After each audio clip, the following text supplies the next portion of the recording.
Seja bem-vinda, Cristiana Oliveira. Ai, que máximo. Obrigada, gente. Obrigada. Bom, prazer receber você aqui. Prazer é meu de estar aqui. Muito obrigada pela força aí. Vamos, né, apoiar a cultura, a peça, isso mesmo, né? Que a Cristiane está em cartaz aqui em São Paulo com a peça Feliz por Nada.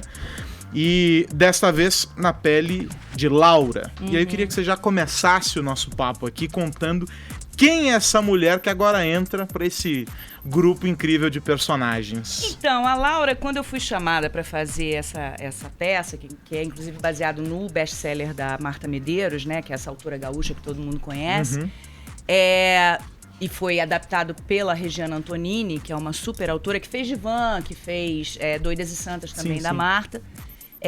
Me deram 2 personagens para eu escolher. Falou assim, Cristiana, tem a Juliana e tem a Laura. A Juliana é a minha cara. A mulher independente, com alta autoestima, de bem com a vida, feliz por nada, que ri de tudo e tal. E Laura é aquela mulher que está casada há 15 anos, que tem suas frustrações, que ainda não realizou o projeto de vida dela, que passou metade da vida dela se dedicando ao marido, entendeu? A profissão do marido. E acontece uma coisa bacana, porque são 2 mulheres de 40 anos, inclusive 14 anos mais nova do que eu, né? Porque eu tô com 54 agora. E elas se encontram, elas passam todos os dias caminhando na Lagoa Rodrigo de Freitas, no Rio, e elas se encontram, por algum acaso, no Japão. A minha personagem viaja com as filhas e ela viaja só porque ela é fotógrafa profissional e ela, né, vai fotografar as coisas lá. E as 2 se encontram no aeroporto. E a minha personagem perde as 2 filhas. As 2 filhas vão ver vitrine e tal, e aí se perdem. Enfim, acontece que elas perdem o voo, aquela história toda, a Juliana ajuda a Laura e elas passam a noite inteira, a madrugada inteira, até a hora do voo conversando. E ali existe uma simbiose, existe uma identificação dessas 2 mulheres e elas se tornam grandes amigas, né? Que a gente fala que viram amigas de infância. E aí acontecem várias coisas, aí aparece uma terceira pessoa, que é o meu marido, aí acontecem coisas, né? Que a gente já pode imaginar o que está acontecendo. Então, mas na verdade, essa é uma peça que fala da importância da amizade, não necessariamente entre 2 mulheres, mas da amizade em si, né? Do valor que a amizade tem, a questão dos amores, que os amores vêm e vão, mas a amizade fica, do que é a traição, do que é...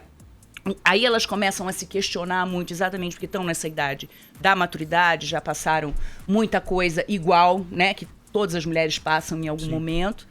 E aí são situações extremamente engraçadas, é uma comédia de situação, não é uma comédia rasgada, não é um stand-up, é uma comédia que tem conteúdo, tem uma história baseada em histórias reais, e aí a coisa vai desenvolvendo até ter um final revelador, que é um barato. Então é uma peça que a pessoa ri demais, mas também se emociona muito. Você mencionou os pontos ali que te conectam com a personagem, as características que te conectam, e tem essa história da construção das amizades e etc. Esse outro lado também, essas histórias com amizades e etc., também te ajudou a fazer essa escolha pelo texto e buscar isso? Você tem referências da tua vida que você buscou para trazer para essa personagem? Essa história, qualquer pessoa que assiste, homem, mulher, jovem, mulher mais madura, tem algum momento que se identifica.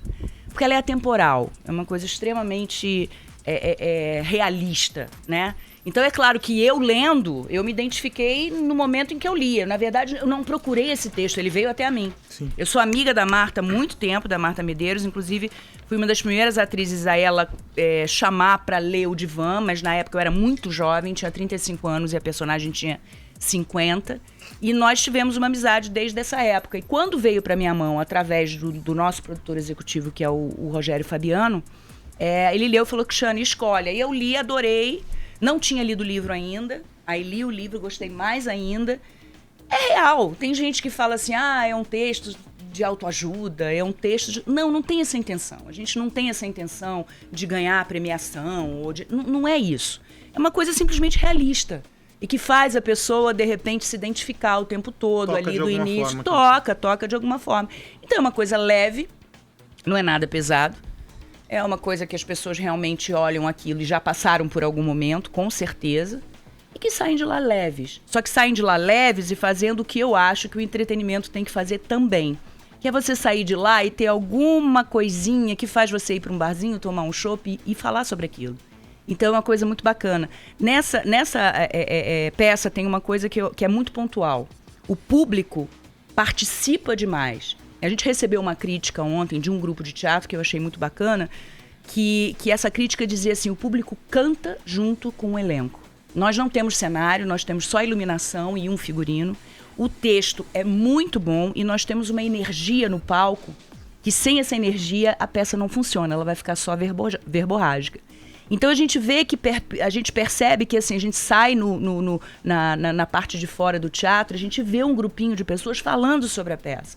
A gente vai para um restaurante comemorar, tem pessoas sentadas também em outras mesas falando sobre a peça. E eu acho que isso é maravilhoso, É um né? retorno na hora, né? Exatamente, um retorno imediato, né? É o retorno imediato. E eu sou apaixonada por essa personagem, porque ela é muito diferente de mim. Sabe o que eu queria saber? Você falou que da amizade entre duas mulheres, né? Você perpetuou por muito tempo essa história da competitividade entre as mulheres. E hoje a gente tem um outro discurso chegando, que é a história da sororidade, né? Da parceria entre as mulheres. Aonde que essa peça se enquadra aí no meio desses dois discursos? Eu acho que, na verdade, aonde ela se enquadra, eu acho que todos os sentimentos que qualquer ser humano tem, que é ciúme, inveja, admiração e tal, isso é uma coisa que existe, é indiscutível. Eu acho que o que modifica é a maneira que as pessoas enxergam o mundo e a maneira que eles criam a convivência com essas outras pessoas. Isso aí eu posso ter uma mulher, uma amiga minha que eu admiro demais, de repente sentir uma pontinha de inveja dela por alguma coisa que talvez eu não tenha feito na minha vida, mas não necessariamente esse sentimento é negativo. Sim. Por quê? Porque a Cristiana, a parte basal da Cristiana é uma pessoa de bom caráter, é uma pessoa generosa, é uma pessoa legal, é uma pessoa que tem uma visão do mundo, eu enxergo o mundo de uma forma muito positiva. Não é poliana, mas eu já passei por tantos sofrimentos na minha vida que eu tenho uma maneira e eu gosto de enxergar o mundo dessa maneira. Então, assim, a gente estabelece os sentimentos que são absolutamente normais entre duas pessoas, principalmente entre duas mulheres, mas a gente faz um encontro. Deixa eu te dar um exemplo rápido, Paula. Eu sou palestrante sobre autoestima há 17 anos. Então, eu lido com mulheres quase que semanalmente. E já fiz palestras para 2.000 pessoas, 2.000 mulheres. Elas, em determinado momento, elas começam a se identificar, existe um encontro com elas, que todo esse sentimento que a gente fala, de inveja, um olharzinho assim, isso tudo fica à parte. E elas se identificam em alguma dor, em algum questionamento que ela tem. Elas começam a ser uma só, entendeu? E isso eu já tive experiência com palestras com 100 mulheres. Eu trabalho com uma amiga minha, inclusive, que é sexóloga, que é a Cristiane Marcelo, e a gente já fez coisas que eram pocket. E aí, assim, tomava uma tacinha de champanhe, quando chegava, assim, meia hora depois da palestra, já estava todo mundo perguntando o que tinha acontecido na vida dela e tal. Ah, eu também sou assim. Então, a mulher tem essa capacidade. Primeiro, que fala muito e é muito detalhista. E segundo, que quando se enxerga em alguma outra mulher, ela se liberta. Ô, Cris, por favor, já que nós estamos tocando em temas que a tua peça traz de sentimentos humanos, queria te perguntar algo que está muito em pauta agora. Qual a diferença entre paquera e assédio? Paquera e assédio. Que, aliás, é o nosso tema hoje de participação do ouvinte pelo Twitter e pelo WhatsApp. Mande suas mensagens. Não sei. Eu sou da época do paquera, eu não sou da época do assédio. Não existia isso, como não existia o bullying.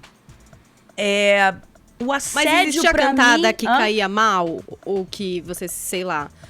Não, até você, né, que é uma artista, enfim, a gente tá vendo essas denúncias que aconteceram em Hollywood. Claro. Até aqui no Brasil também, brasileiras né? também. Claro. Você viveu isso, eu nunca super tive jovem, isso. Você foi um sex symbol, né? Fui. Mas nunca tive, particularmente eu nunca tive nem assédio. Já tive paquera, mas paquera até que eu retribuí. É uma coisa que... Agora, assédio, eu acho que é mais a questão de algum movimento. É claro que se a pessoa fala assim, nossa, mó gostosa, quero te comer, aquela coisa toda, você vai falar, opa, peraí, entendeu? Agora, se o cara chega e fala assim, poxa, você é linda, ou me dá teu telefone, ou alguma coisa, uma coisa delicada, Isso pra mim não é assédio, mesmo que eu não queira. Mas você acha que o bullying, o assédio, etc., eles nunca existiram? Ou eles existiram e as pessoas elas tinham medo Com certeza, de dizer com que eram certeza. vítimas daquilo? Porque há essa situação hoje. As pessoas se sentem livres para poder Pra falar o que tá E de sempre incômodo. tem um porta-voz, né? Eu já aconteceu uma coisa comigo há um tempo atrás, que é uma coisa que pela primeira vez eu tô comentando, e que eu já fui vítima de violência, né? Enfim, é uma situação muito delicada e que na época, por eu ser uma pessoa pública, eu fiquei extremamente constrangida. O que eu fiz foi fugir. Eu fugi e passei 2 meses desaparecida. As pessoas que sabiam eram as minhas filhas, só. Ninguém sabia onde eu estava. Você pode dar mais detalhes do que foi? Isso foi uma coisa que realmente já passou muito tempo, já foi. Eu acho que se fosse hoje, eu me manifestaria. Mas eu fico com um pouco de... O que eu posso explicar? Eu tenho certas coisas na minha vida que eu acho que são minhas, mas que eu, quando falo para as mulheres... Eu falo isso muito nas minhas palestras, eu sou muito aberta nas minhas palestras. Mas é uma coisa que me atingiu de uma forma muito esquisita. Eu chamei a família, contei tudo para a família, falei, tipo, toma que o filho é teu, sabe? Se preocupa com ele aí. E voltei a encontrar com ele 2, 3 vezes depois. E sempre com o pé atrás e com medo, graças a Deus, sempre com uma pessoa do lado. Mas foi aquele momento dele que ele enlouqueceu e tal. Enfim, isso não justifica. Mas é uma situação, assim, muito delicada. Agora, não que não existisse assédio ou não existisse bullying na época. A gente tem internet, né? A gente tem essa comunicação de massa. Então, realmente, as pessoas começam a ter porta-vozes, pessoas começam a ter exemplos e começam a se estimular a falar a verdade. Você acha que na época em que isso aconteceu, você, como uma figura pública, alguém que teria voz para talvez fazer o que essas atrizes estão fazendo... Mas eu fui covarde, eu Você assumo. não fez, mas por que você... Por medo. Por medo. Foi medo. Né? Então, assim, eu assumo que eu tive medo. Eu era mais imatura, tem muito tempo. Eu era imatura, eu tinha medo do que os outros iam falar, sabe? Eu tinha muito medo. Hoje em dia, não. Hoje em dia eu falaria abertamente como eu falo de tudo, mas eu tenho uma outra maturidade, uma outra vivência. Você falou uma coisa que me chamou a atenção. Eu lendo sobre você, vi que você saiu de casa muito cedo. 16 anos. Por rebeldia, talvez, na época. Mais ou menos. Insatisfação, alguma coisa assim. E pouco tempo depois, com 20, 21 anos, você fez Juma, que eu acho 26. que... 26? Já era mãe de uma criança de 3 anos. É porque eu tinha cara de 18, né? E você... Bom, a Juma foi uma das tuas personagens mais marcantes, indiscutivelmente. A mais marcante, né? na TV Manchete, na novela Pantanal. E pouco tempo depois você começa a dar palestra, ainda pouco tempo depois você começa a dar palestra sobre autoestima para as mulheres. O que te leva você de uma rebeldia para uma ascensão muito grande? Você era o auge do Brasil, 89? Não, começou 91. Em 89. Eu tô ruim de data, não sei nem meu aniversário. Não, começou em 89, mas a novela estreou mesmo em 90. Em 90. Você tem uma ascensão rápida, grande, você era a sensação do Brasil e pouco tempo depois você está falando de autoestima para as mulheres. O que te leva a isso? Qual que é a ligação? Esse episódio que você estava contando tem a ver? Qual que é a ligação porque eu fui uma pessoa com uma autoestima abaixo do chão. Principalmente quando eu era nova. Você era protagonista da novela do Brasil? Não, mas escuta. Isso foi antes. Antes disso tudo, eu tinha emagrecido quase 50 quilos. 48 quilos exatamente. Eu fiquei magra demais. É quase o peso do Vinícius. E eu sempre tive uma coisa de... Eu sempre fui magrinha, eu era bailarina, né? Sempre tive um corpo lindo e tal. E, de repente, comecei por uma decepção amorosa com o primeiro garoto que eu fiquei, que eu perdi a virgindade e tal, que me rejeitou por uma mulher mais velha. Eu dei uma pirada naquela época, acabei engordando demais. E aí, depois de um tempo, eu consegui vários médicos, várias dietas e tal, e consegui emagrecer.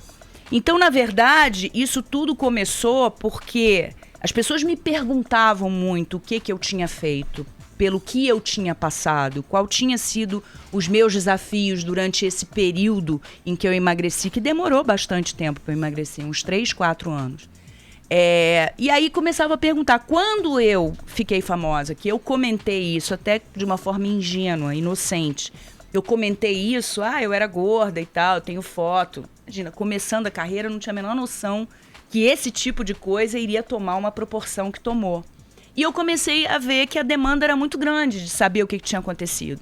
E dali eu comecei a estudar, não só a parte de nutrição, toda a parte, né, de saúde, como a parte comportamental e psicológica também, das mulheres com relação a isso.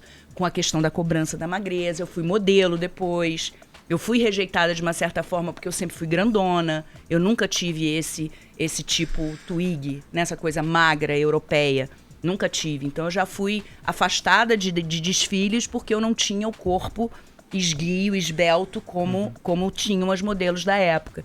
E aí essas coisas foram acontecendo e essa coisa de eu ir falando, e eu jornalista, né, porque eu sou formada em jornalismo, também trabalhei no jornal lá do Rio. O Globo. O Globo, o Globo.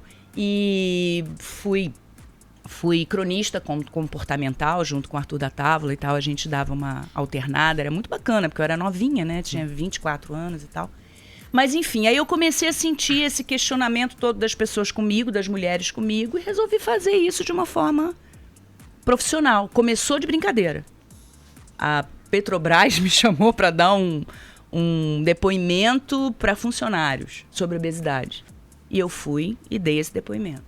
Alguém lá gostou e me indicou para uma outra pessoa. Me chamaram para fazer numa outra empresa.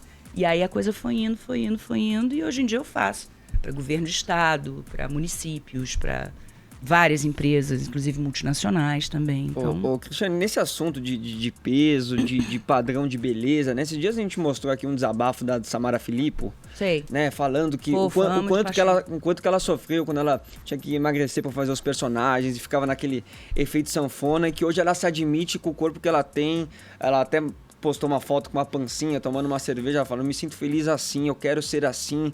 Eu acho que a gente não pode mais ficar segregado a esses padrões que a ditadura das redes Concordo, sociais, né? O que você acha de tudo isso? Concordo. O que eu acho disso tudo? Que virou uma doença. Porque magreza e juventude hoje são consideradas virtudes, né? Isso eu sempre falo. A pessoa ser magra e jovem, nossa, como você tá jovem. Tá com cara de 10 anos a menos. Nossa, como você tá magra. Aí quando a pessoa tá um pouquinho mais gordinha, aí já olha assim, entendeu? Parece que é intrínseco, parece que já tá dentro da pessoa. Sabe que comigo ao contrário? Eu sou magro e todo mundo acha que eu tenho muito mais idade do que eu tenho.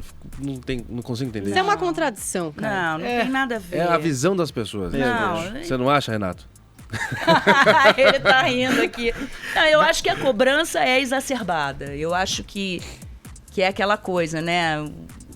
O importante é o ter e não ser, o importante é você representar uma figura. Por exemplo, vou dar um exemplo meu para vocês.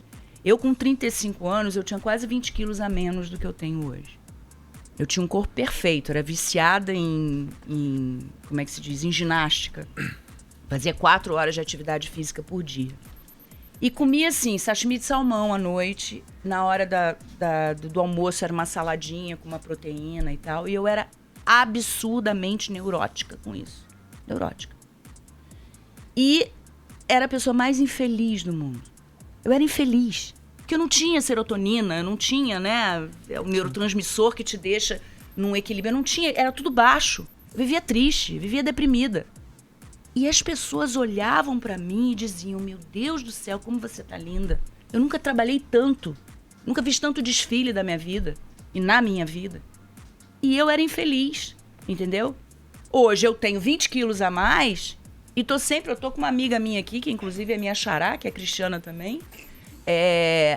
E ela sabe o quanto eu sou feliz mesmo, até em situações difíceis da minha vida, entendeu? Agora, você não acha que do outro lado, essa mesma ditadura das redes sociais que faz com que algumas pessoas imprimam essa lógica de que tem que ser perfeito, etc., faz com que o outro lado ganhe força? A gente estava falando dessa história, né?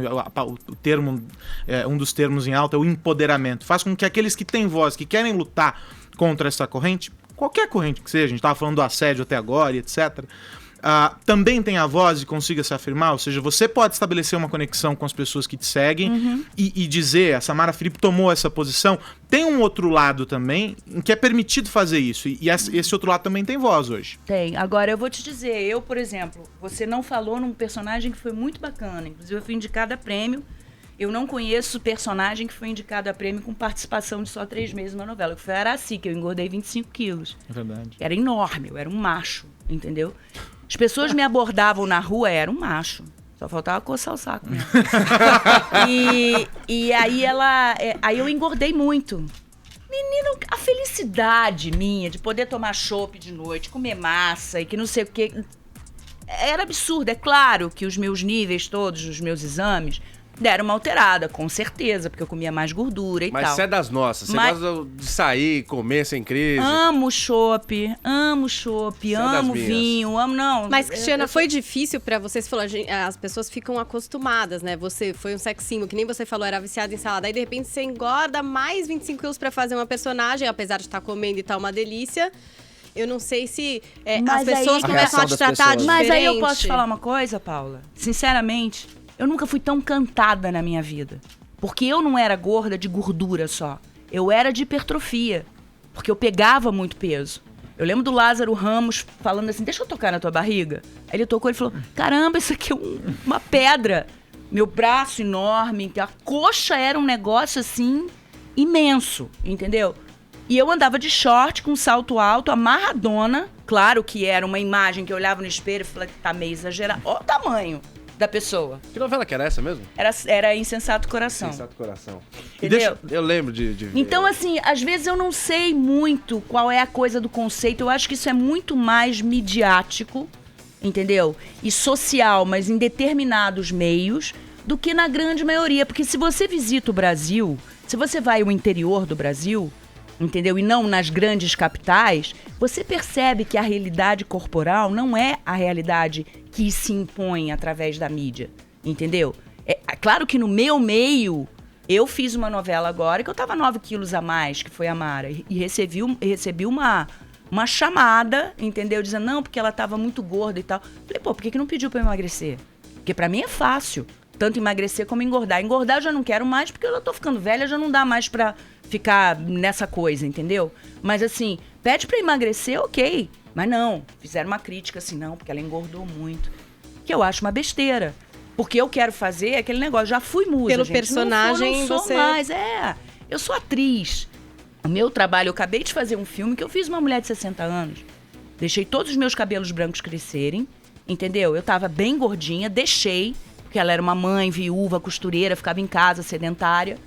E depois emagreci e fui fazer uma professora de psicologia num outro filme, logo em seguida. Mas esse trabalho de vocês também deve ser um porre. Você deixa cabelo branco, engorda, emagrece, cresce, aumenta, não, mas eu nem diminui. engordei pro personagem, é porque eu engordei por causa da menopausa. A menopausa mexe com tudo e aí a gente acaba engordando. A gente tá falando de personagens e a gente já citou, claro, que aqui é a Juma, que é bom ter um tutorial para os mais novos, né? Que não chegaram a assistir Pantanal, uma novela da Manchete, exibida em 1990, que foi um enorme sucesso. Foi mesmo. Desbancou a Globo em questão de audiência. Foi realmente uma revelação. Eis que surge Newton Travesso bem na hora do Pantanal.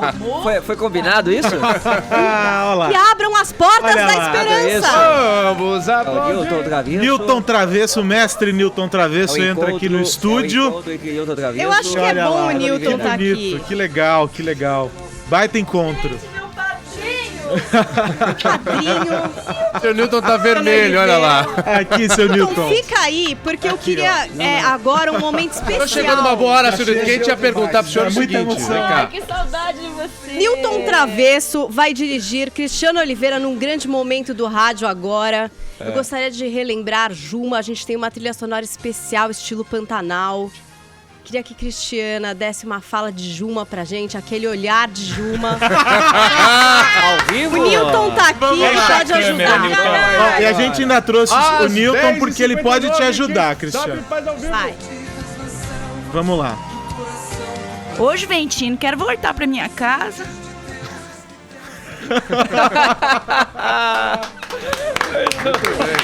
Muito bom. Muito bom. Paulo, agora lembrando que foi um grande sucesso no passado, mesmo o SBT também mais recentemente reprisou e chegou a incomodar a Globo 2008, de novo, foi? né? Batendo recordes de audiência, foi realmente um grande sucesso essa Foi novela, sim, né? foi sim.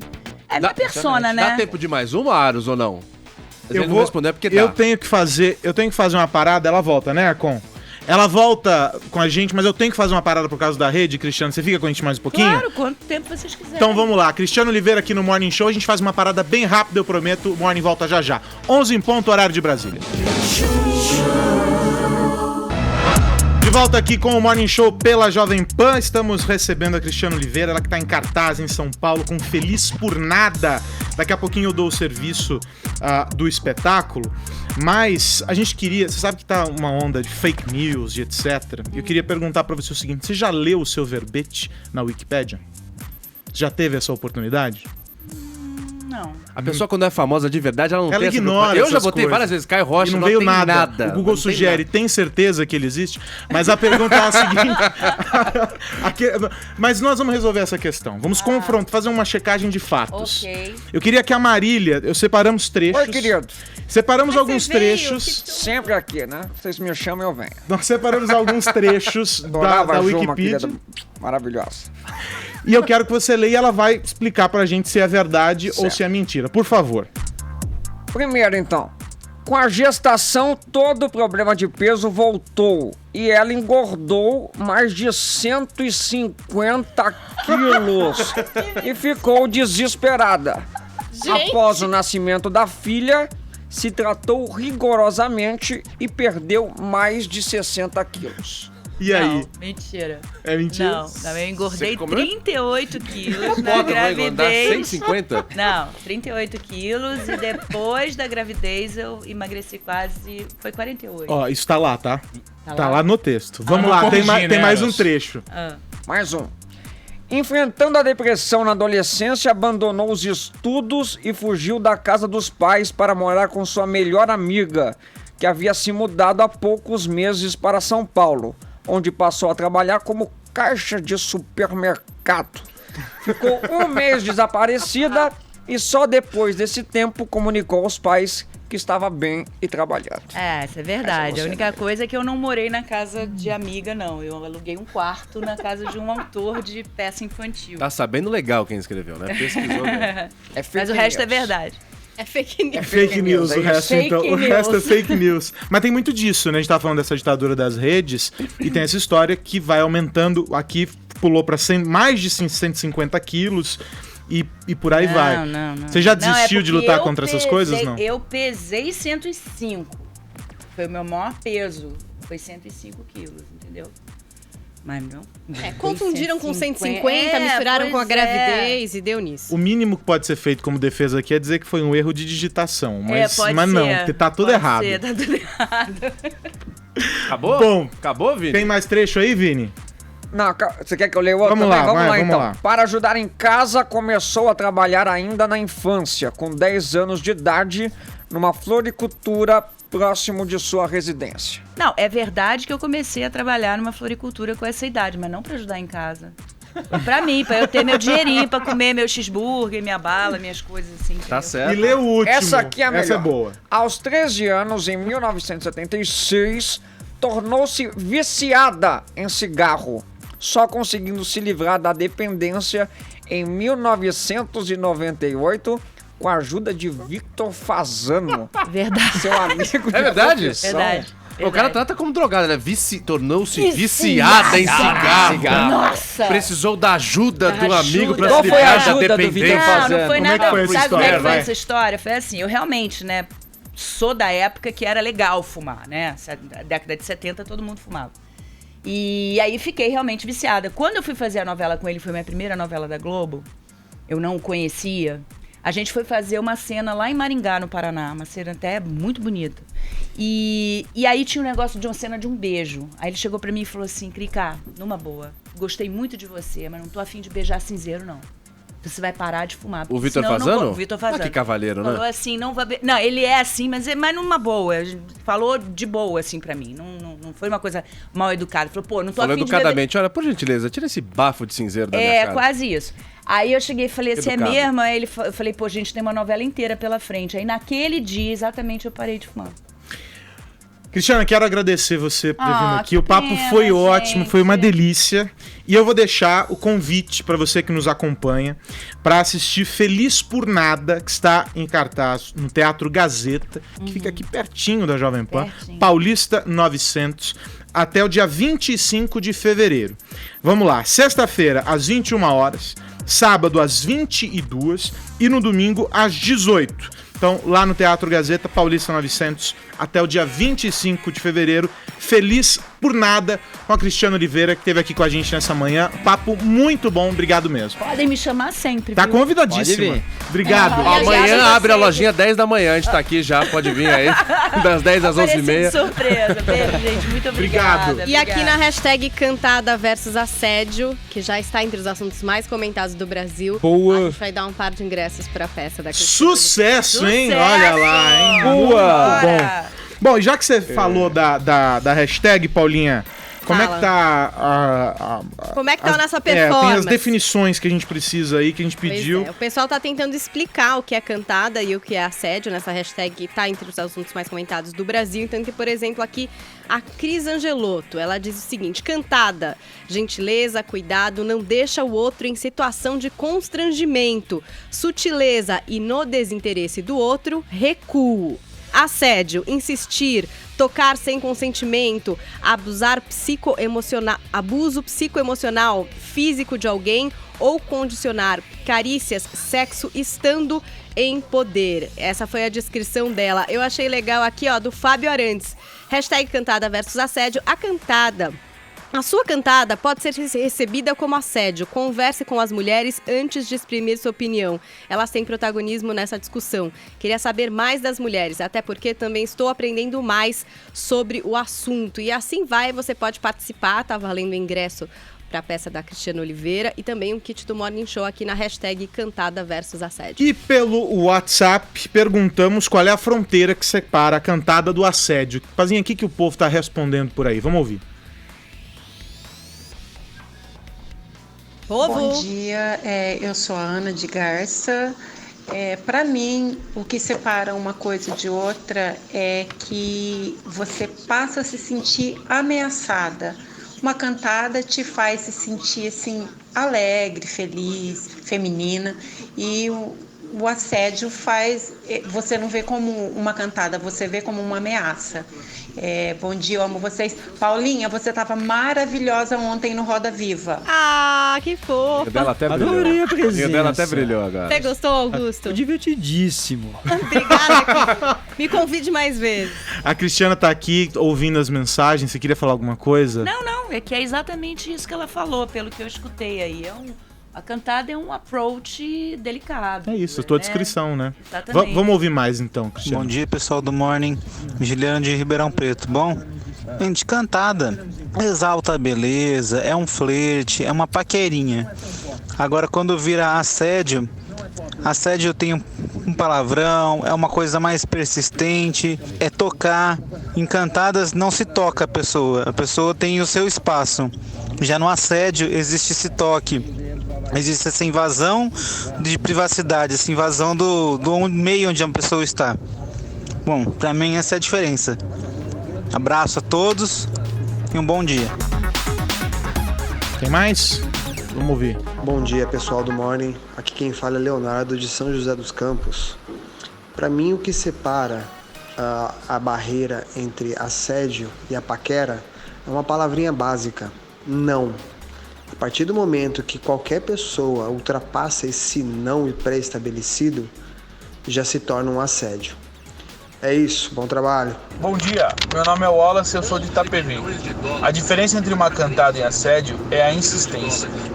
Quando você chega em alguém e a pessoa demonstra interesse, você continua conversando. Se você chega e a pessoa demonstra não estar interessada, você tem que sair fora. Se você ficar insistindo, é assédio. Ou se você usar uma posição de poder para, entre aspas, obrigar alguém a sair com você. Bom dia, Morning Show. Aqui é Ellen de Uberaba. A diferença entre a cantada e o assédio é que a cantada, você, por exemplo, passa perto de uma pessoa e fala: uau, que coisa linda. Já no caso o assédio, não. É quando existe a perseguição ou a pessoa ou a um grupo de pessoas. É isso, e bastante homem participando, né, Cristiana? Muito bacana. Bom, vamos fazer então uma parada. Eu preciso fazer uma parada. De novo, quero agradecer a Cristiana Oliveira. Ficou ficou aqui com a gente tá me expulsando, até já é a segunda agora. vez que ele me expulsa, não, é porque eu mas vou tudo bem, não tem colocar. problema. Jamais. Você pode ficar com a gente até as 11h30 Faça da a gente manhã. expulsar ele do estúdio. E aí, a gente faz uma parada e o Morning volta rapidinho. Agora ela vai ter que ficar aqui até as 11h30, não vai ter jeito.